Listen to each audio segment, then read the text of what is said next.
আসসালামু আলাইকুম প্রিয় শিক্ষার্থীরা। আজকে আমি আপনাদের সামনে যে বিষয় বা যে টপিক নিয়ে আলোচনা করব সেই টপিকটা হচ্ছে এনভায়রনমেন্টাল পলিউশন। এনভায়রনমেন্টাল পলিউশনের 4টি চিত্র আমাদের এখানে দেওয়া আছে। আমাদের বইয়ের 12 নম্বর পেজে 4টি চিত্র দেওয়া আছে এনভায়রনমেন্টাল পলিউশনের। আর আমরা এই পলিউশনের এখানে দেওয়া আছে, নিচে দেওয়া আছে নাও রিড, নিচে দেওয়া আছে নাও রিড দ্য, এই টেক্সটটি পড়ে আমরা অর্থটা করব।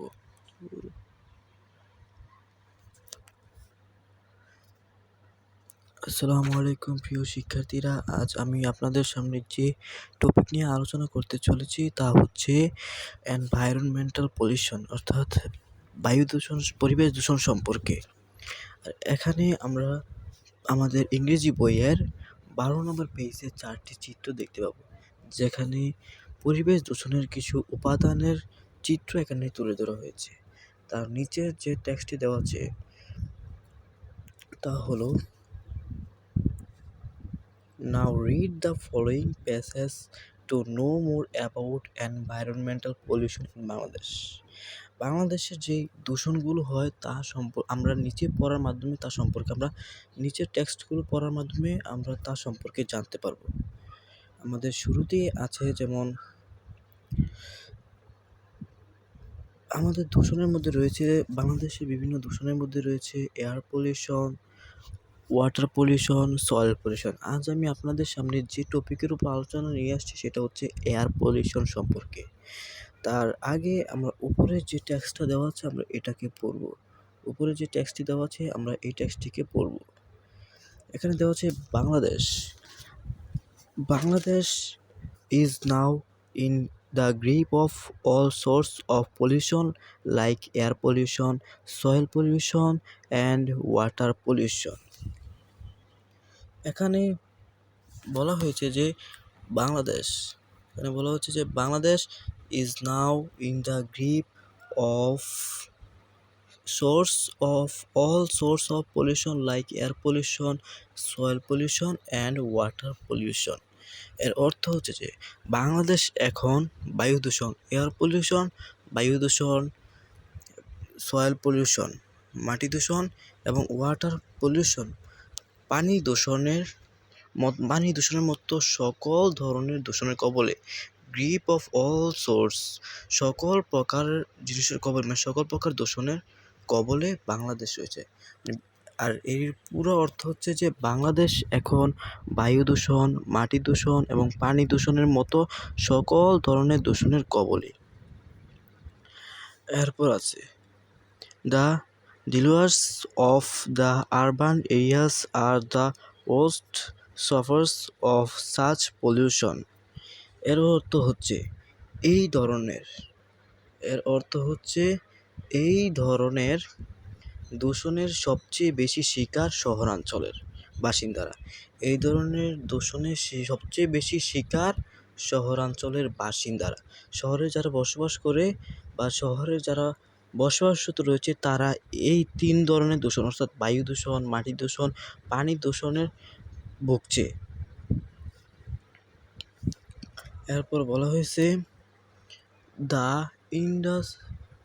The indiscriminate industrialization process in Bangladesh over the past decades has created significant environmental pollution.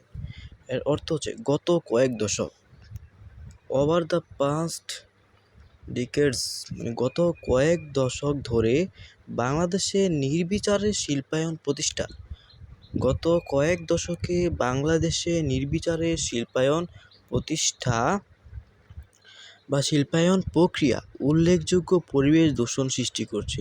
অর্থাৎ উল্লেখযোগ্য পরিবেশ দূষণের ক্ষেত্রে গত কয়েক দশক ধরে বাংলাদেশ নির্বিচারে শিল্পায়নের প্রক্রিয়া উল্লেখযোগ্য পরিবেশ দূষণ সৃষ্টি করছে।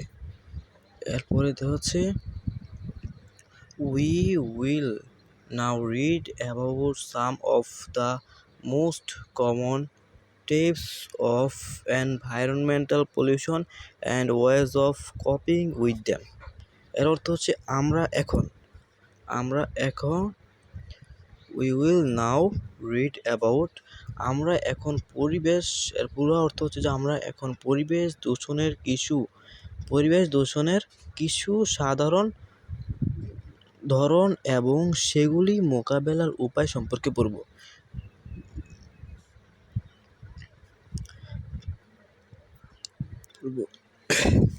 প্রথমে দেওয়া আছে এয়ার পলিউশন অর্থাৎ বায়ু দূষণ সম্পর্কে। এয়ার পলিউশন অর্থাৎ বায়ু দূষণ সম্পর্কে আমাদেরকে পড়তে বলেছে। এখানে দেওয়া আছে air pollution comes from a wide variety of swords. বায়ু দূষণ বিভিন্ন উৎস থেকে আসে। বায়ু দূষণ বিভিন্ন উৎস থেকে আসে। এই লাইনের অর্থ হচ্ছে যে বায়ু দূষণ বিভিন্ন উৎস থেকে আসে, ভ্যারাইটি অফ সোর্স।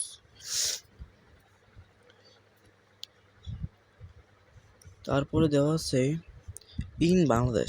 বাংলাদেশে poisonous exhausts from industrial plants, vehicles, old or poorly service মানে হচ্ছে খারাপভাবে মেরামত করা যানবাহন, মানে পুরাতন যানবাহন, যে যানবাহনগুলো মেরামত করতে হয়, মানে অনেক পুরনো হলে যানবাহনটাকে প্রচুর পরিমাণে মেরামত করতে হয়।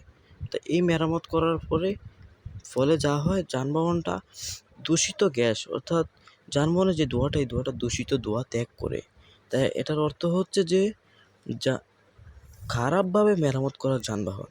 আর এই in Bangladesh poisonous exhausts from industrial plants, vehicles, old or poorly serviced vehicle মানে হচ্ছে যানবাহন, অ্যান্ড ডাস্ট ফ্রম রোড মানে মানে রাস্তা থেকে যে ধুলা, অ্যান্ড কনস্ট্রাকশন সাইট থেকেও যে ধুলাগুলো আসে, আর some of the major source of air pollution. আমরা এখন এর পুরো লাইনের অর্থটা বলবো।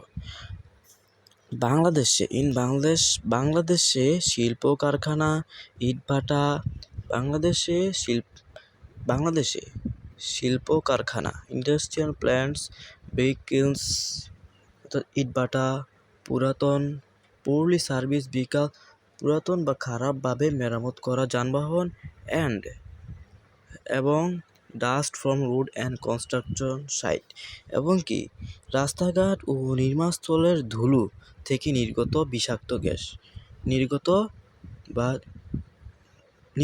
বিষাক্ত ধোঁয়া বায়ু দূষণের উৎস। এরপর দেওয়া আছে we can minimize this type of pollution by making less use of motor vehicle হচ্ছে যে মোটর যানের ব্যবহার। এখানে দেওয়া আছে যে লেস ইউজ মোটর ভেহিকেল হচ্ছে মোটরযানের ব্যবহার, and avoiding the use of vehicle older than 20 ইয়ার। আমরা আগে পড়েছিলাম যে পুরাতন গাড়ি, এখানে বলা হচ্ছে 20 বছরেরও বেশি পুরনো যানবাহন, পুরনো যানবাহন আর যানবাহনের কথা বলা হয়েছে। আর এখান থেকে we can minimize this type of pollution by making less use of motor vehicle and avoiding the use of vehicle older than 20 year. এই পুরো লাইনের অর্থ এটাই বোঝাতে চেয়েছে যে মোটরযানের ব্যবহার কমিয়ে এবং 20 বছরেরও বেশি পুরনো যানবাহন ব্যবহার এড়িয়ে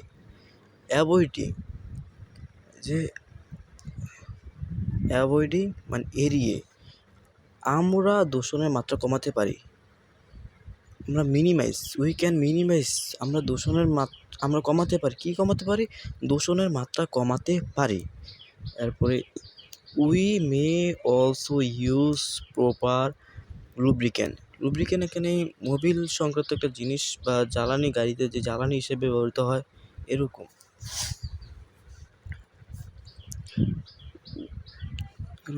We may also use proper lubricant to to lessen the level of emission and pollution. আমরা মানুষকে তাদের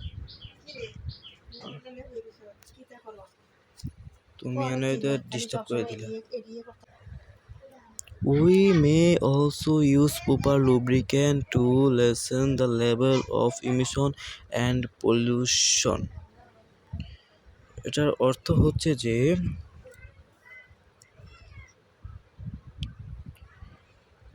এখানে এটার অর্থ হচ্ছে মোটরযানের ব্যবহার কমিয়ে এড়িয়ে আমরা দূষণের মাত্রা কমাতে পারি।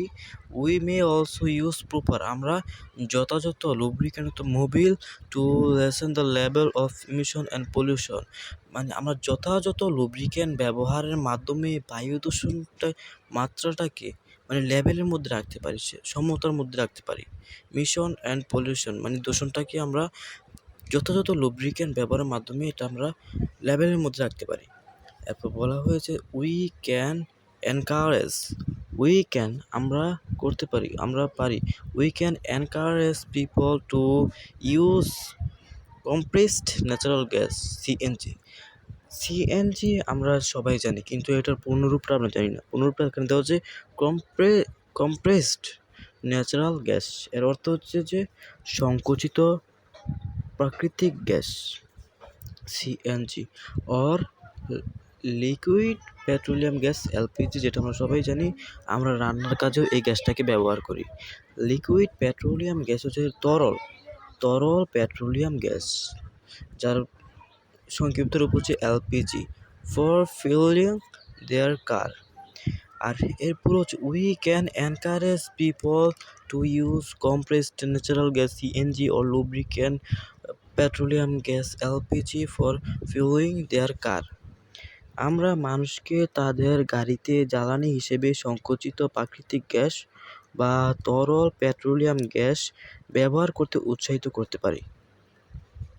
এরপর আছে the government May relocate hazardous industrial like vehicles to areas away from human habitation, মানে মানুষ যেখানে বসতি করে, এখানে হিউম্যান হ্যাবিটেশন অর্থাৎ মানুষ যেখানে বসবাস করে সেই জায়গাটাকে বোঝানো হয়েছে।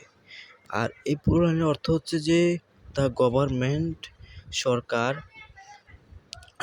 may relocate hazardous industrial like vehicles to areas away from human habitation. Sarkar